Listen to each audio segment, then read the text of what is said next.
Hello student, welcome to Prof Triumph Academy. Myself Dr. Kajal Rai, and today we are going to learn for loop in JavaScript, right? We already learned some if else statement, prompt, alert function in JavaScript. Now this is time for loops. Loops is work for when you have to repeat some statements in your program. For example, I want to print here in this example, I'm printing the value 1 to 5, right? So instead of writing the statement document.write I again and again or document.write 1, 2, 3, 4, 5, I just wrote one simple statement in a for loop. For loop is basically there are two loops we used. Most of the languages we use three loops: for loop, while loop, and do while loop.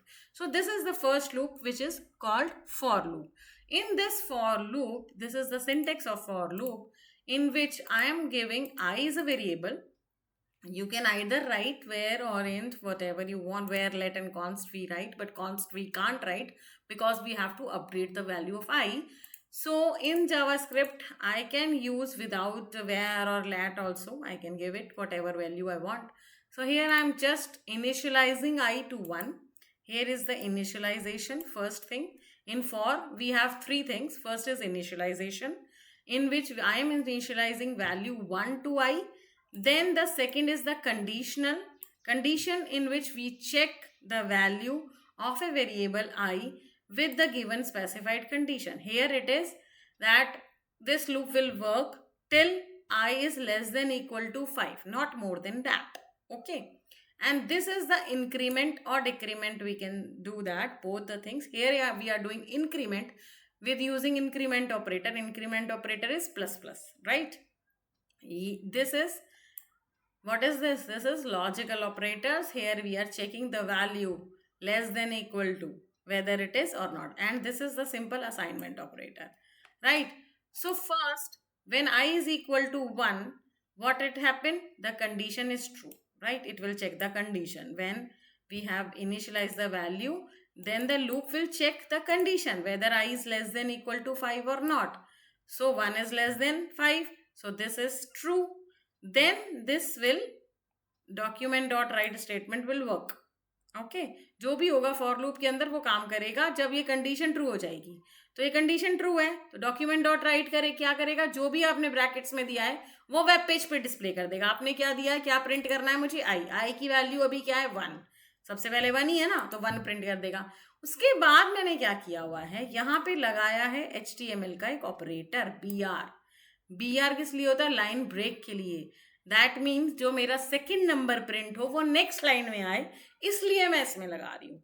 हमारे जितने भी tags हैं HTML के, वो सब हम JavaScript में use कर सकते हैं. There is no restrictions in that.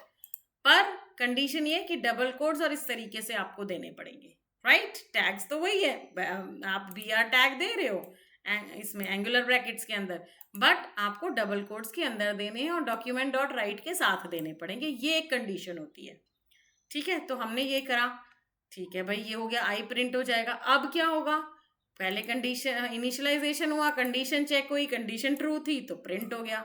BR से नेक्स्ट लाइन पे भी आ गया. लेकिन अब ये ब्रैकेट फॉर लूप वाले खत्म हो रहे हैं. अब क्या होगा, अब ये इंक्रीमेंट ऑपरेटर काम करेगा, यानी कि आई की वैल्यू इंक्रीज हो जाएगी.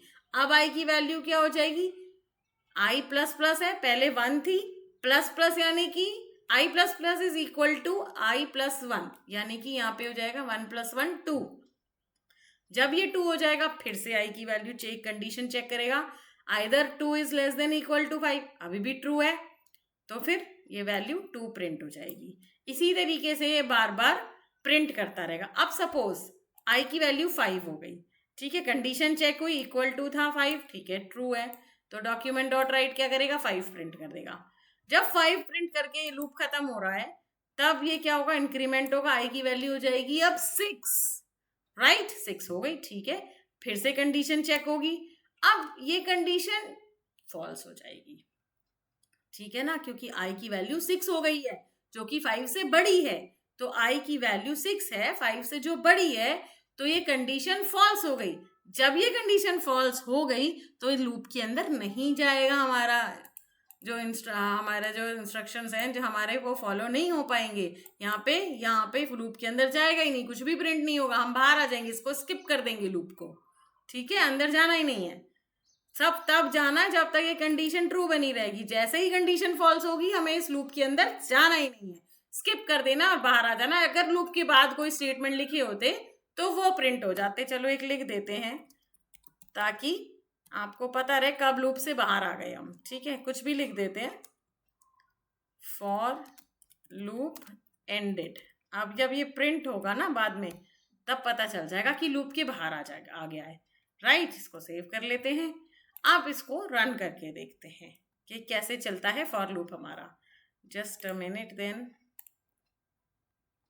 For loop, yes this one is this. यहाँ पे देखिए आप, फॉर लूप चल रहा है हमारा 5 तक, 1 2 3 4 5, फिर फॉर लूप एंड हो गया जैसे कि मैंने आपको बताया था। अब अगर मैं इस स्टेटमेंट में थोड़ा सा और चेंज कर देती हूँ, सपोज यहाँ मैंने 10 कर दिया, तो ये कब तक चलेगा? दोबारा से हम इसको रिफ्रेश करेंगे, ये लूप चला 10 तक, कंडीशन 10 तक ट्रू रही, तो ये चला। जैसे ही आई की वैल्यू 11 हुई, कंडीशन फॉल्स हो गई और लूप एंड हो गया, उसके अंदर नहीं गया। बी आर से देखो आप, नेक्स्ट लाइन पर आ रहा था, तो no problem at all. I hope you understood it. If you understood it, then it's very good. Next time we will do while loop. Thank you very much.